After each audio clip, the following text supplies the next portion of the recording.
So if you've been lifting for years and you feel like you still look the same, or maybe strength is feeling like it's plateaued and you're getting really discouraged about this, in this video we're going to go over some mistakes that you're probably making. Now, you're going to the gym consistently, you're training hard, and you've been doing this for a while now, and you feel like you still aren't seeing the results that you expect to be seeing.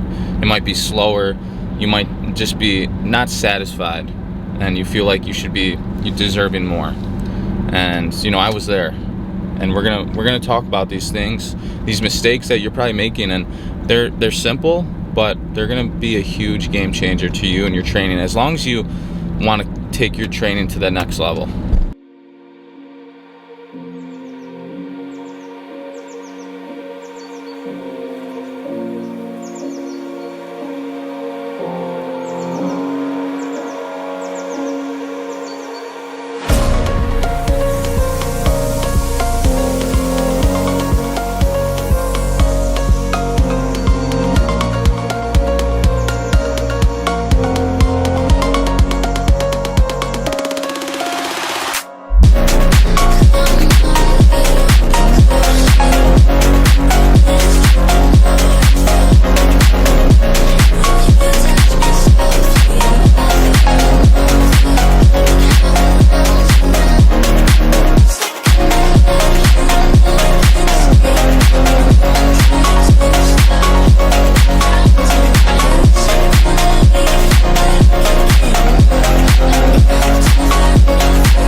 So I've been coaching for almost a little bit over 8 years now, and I come across the same things over and over again when my clients come to me and why they're stuck. So in this video we're going to go through 3 big mistakes that I see that everyday lifter is doing, and these are things that are going to allow you to break through these plateaus. So make sure that you pay attention, comment below any questions, and this is something that I follow till this day. And you just saw me front squat, and that was the best I've ever felt with my front squat, the strongest I've ever felt, and my legs feel damn good doing it. So I want to get you there too. So number 1, we're going to talk about the biggest mistake that I see. This is something that I've done myself, and the minute I started doing this, everything started changing with not only my physique, but my strength out on the gym floor. So this is something that I want to talk to you about and see if you're actually doing this. And this is following a structured plan. So when I think of a plan, I think of something visible that I could see. And this is something that we're going to follow for 3-4 weeks. Most lifters are plateauing fast because they're not following a strategic plan, a structured based plan. They're following a split, but then when they get in that gym, they just randomly hit stuff, and then we don't give our body a chance to adapt. It's something I hear all the time is, and I'm sure you hear it all the time too, progressive overload. We hear it all the time. And what does this mean when you think progressive overload? It's something that we got to make sure that we're doing each week. Every time we revisit a workout, it could be progressing into a different movement and something that we done. So I did a bench press, and I'm progressing to maybe like a floor bench or a pin touch bench. It could be something like that, but it could also be weights, something that's so simple that we're not doing. So if we're following a plan and we're following it for 3 weeks, and let's say you're hitting bench press, for example, week 1, and then you're hitting this again week 2, I want you to see something. Week 3, hitting it again. This just means we're repeating that every time. First lift. So again, bench press, first lift, week 1. Week 2, we hit it again. Week 3. Now I want you to pay attention to this. So let's say week 1, we're doing 4 sets by 10 reps. So 4 by 10. And let's say first set. So first set, I'll just put 1 right here. You hit, let's say 165 for 10. Cool. And then let's say, again, we're 4 sets, second set. Let's say you repeated this again, hit it for 10. And now third set, you want to move up. Maybe we go 170 and you were able to hit it for 10. It was a hard 10. And then maybe you stuck with that. You stuck with that weight for your last set, 170 for 10.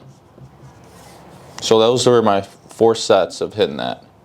Now when we repeat this again in our second week, this is what changed the game for my training. This is what's changed the game for all my clients. Now we're looking at, this is how we progressive overload in weight. So if you're not tracking your weights, you're not training. And that's what I was doing. I wasn't doing this. I wasn't tracking my weights 10 years ago. Now that I've been doing this, I've gotten stronger in a lot of lifts that I used to be weak in, and then my physique's changed because of that.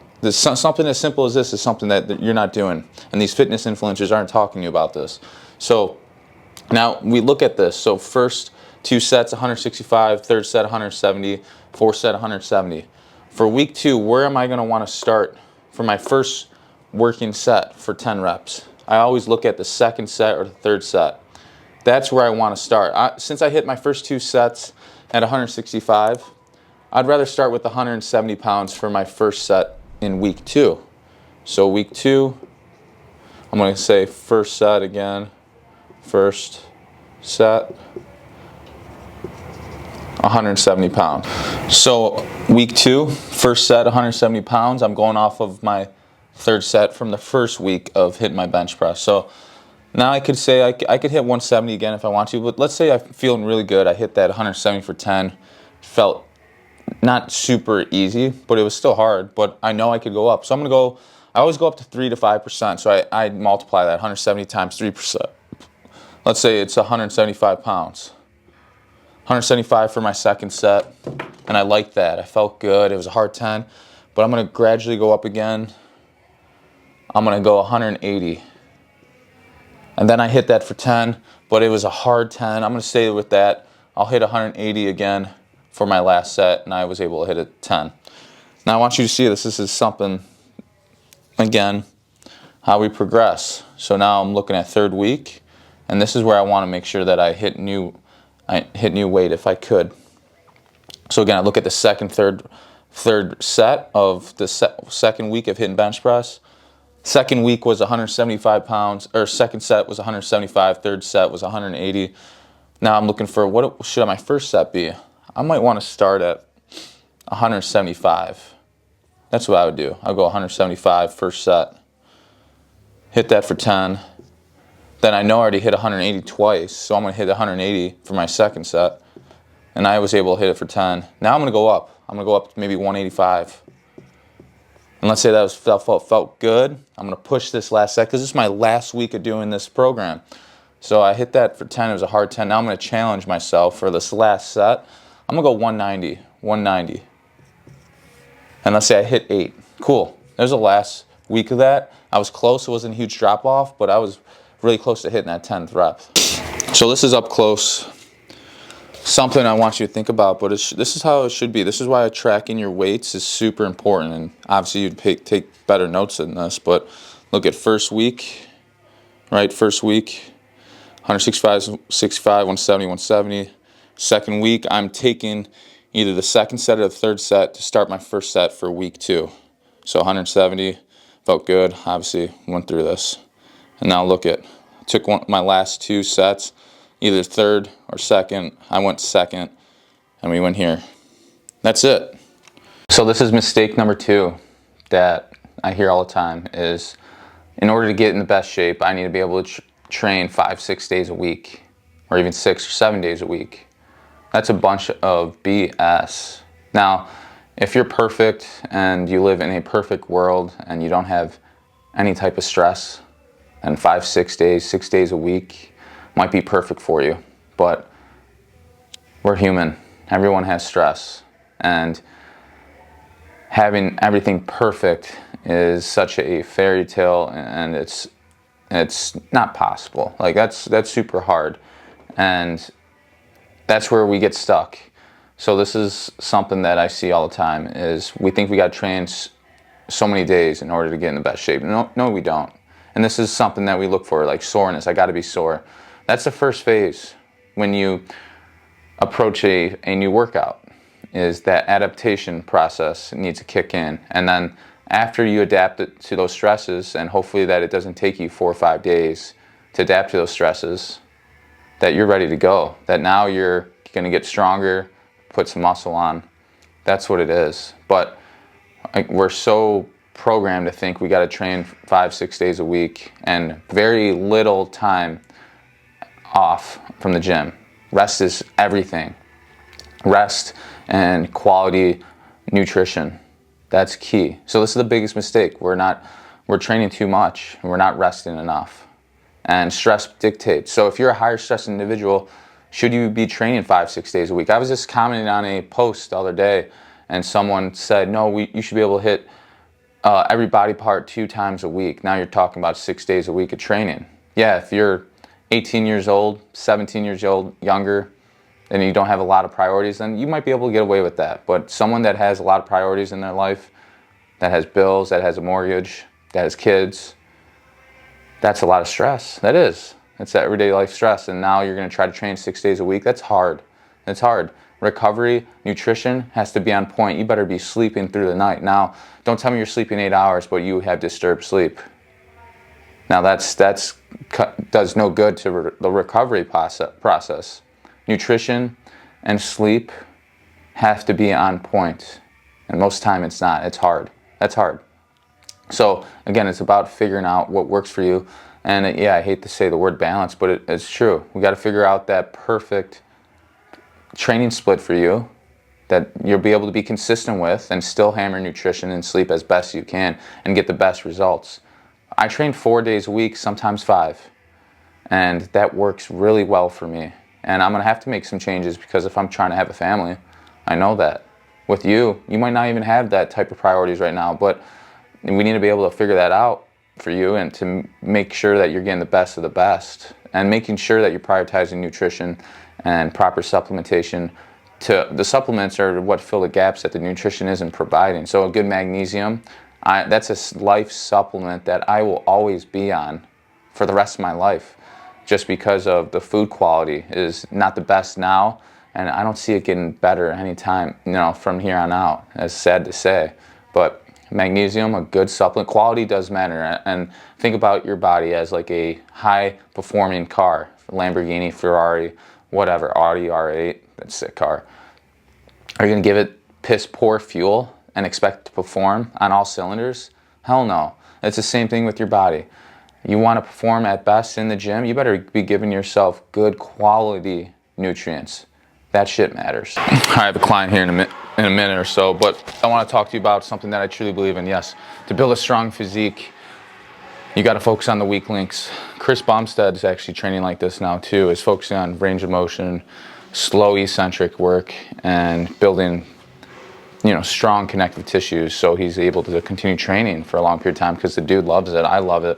So that's the thing is that I focus on a lot in my training, is understanding weak links.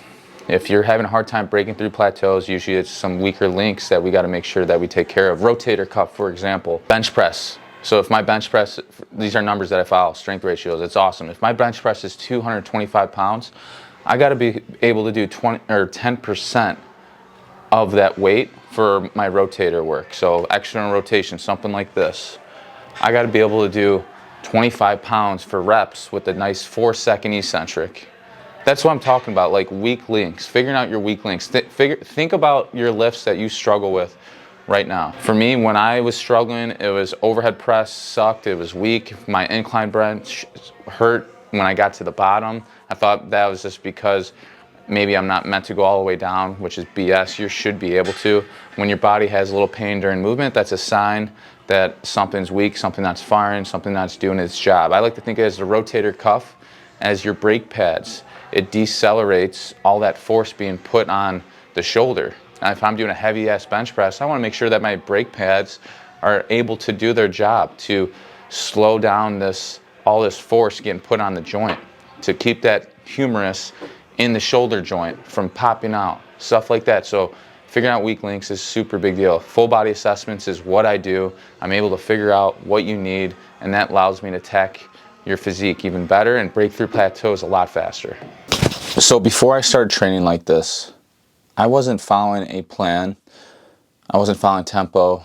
I wasn't following a rest. I was just simply figuring out a typical split, push-pull legs, the Arnold split, and then do that. Walk in the gym, if I'm hitting shoulders, I'm probably gonna start off with lateral raise. It wasn't set in stone what I was gonna follow, what I was gonna do.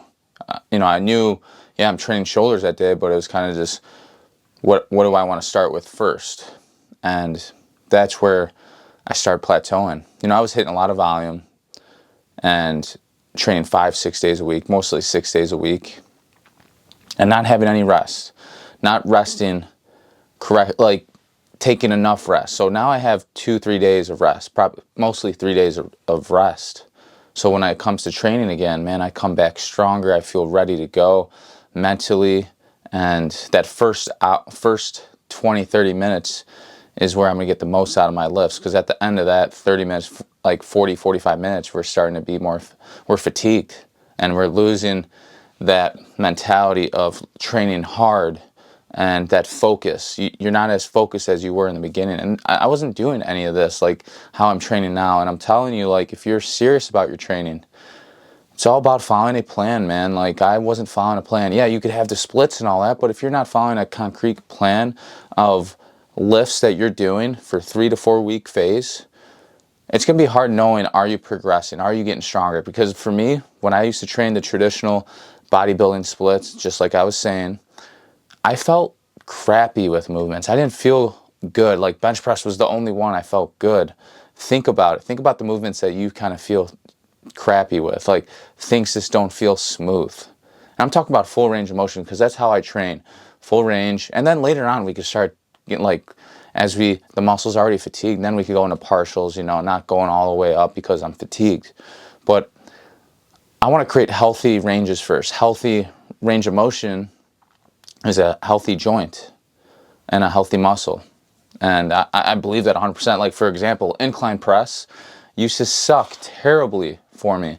Now I'm hitting 235, 240 pounds on an incline bench, and I feel fantastic. It's because the little things, the details matter to me. And they should matter to you. If you love this shit, if you want to continue training for a long period of time, that's my goal. I want to continue to train a long period of time. I want to feel great outside the gym. I've been golfing. This is my 4th year. I can't wait. And I can't wait to get out on the golf course and see everything that I worked for in the gym out in the course. And that's something for me. Like, for you, like, whatever your hobbies are, like stepping on stage, we could do that. We could get there. But again, following a plan. If it goes like this. If you're not following a plan, you're just exercising. That's it. You're just exercising. You're not training. When you follow a plan, you are training. All my books back here, by the way, too. Like, everything that I learn about when it comes to training. Like, here, let me show you something real quick. Like, obviously, you all know this one. Like, classic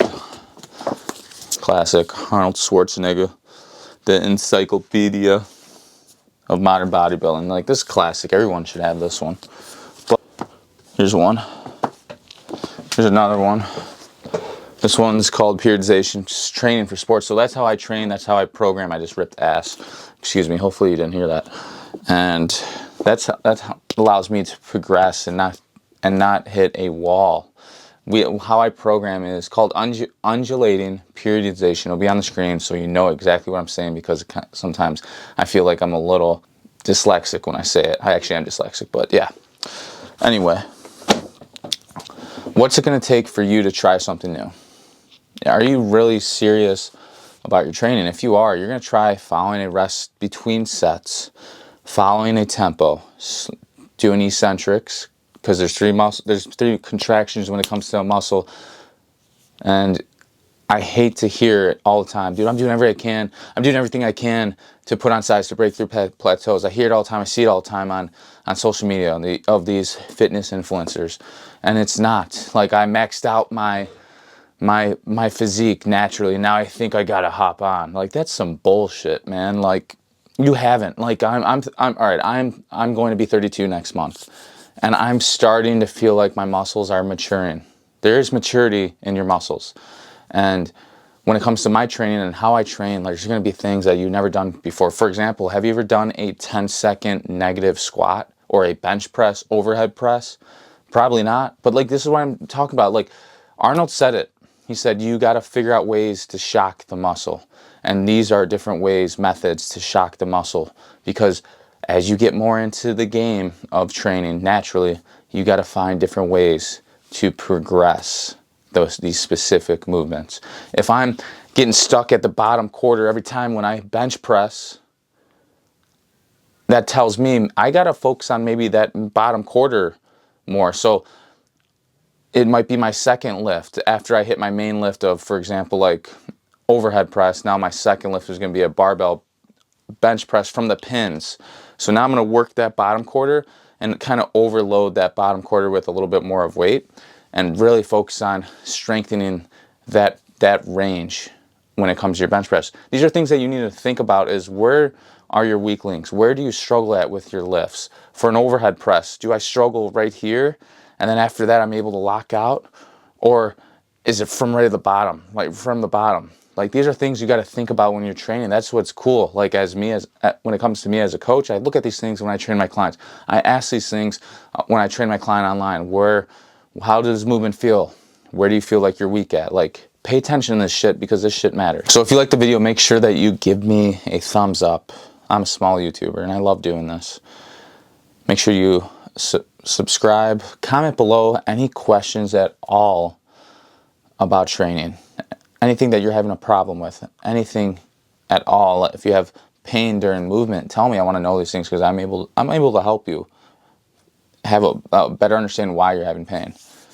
Most of the time it's usually weaknesses, lack of mobility, whatever. But anyway, make sure that you pay attention to the next video. I'm trying my best to make sure that I'm consistent with putting videos out. I'm going to start documenting more of my journey. I'm trying to cut down and have fun with that. I haven't had a drink of alcohol since November too, so I'm happy about that. A big reason with all my lifts going up and feeling really good is because I feel like alcohol was limiting me. I didn't drink during the week. It was on the weekends. I had a couple pops, if you know what I mean. But yeah, I'm not doing that anymore, and I feel really good. Things are just responding how they should be. And yeah, I appreciate you. And if you don't know who I am, or if you don't know how to say my last name, it's Andretti. Think of Mario Andretti. Andretti. That's how we say it. And call me Nick, whatever you want. Andretti's cool. A lot of my friends call me Andretti. So I'm looking forward to this. I feel like this was a good video, and I feel like you got a lot out of it. And if you didn't, let me know too, because I'm still working on making sure I do that better job at making it simple for you, because I love this stuff, and sometimes I could, like I am right now, get a little talking, and who knows where it's going to lead me to. Anyway, keep lifting hard, try this, and stick to it. You might shock yourself.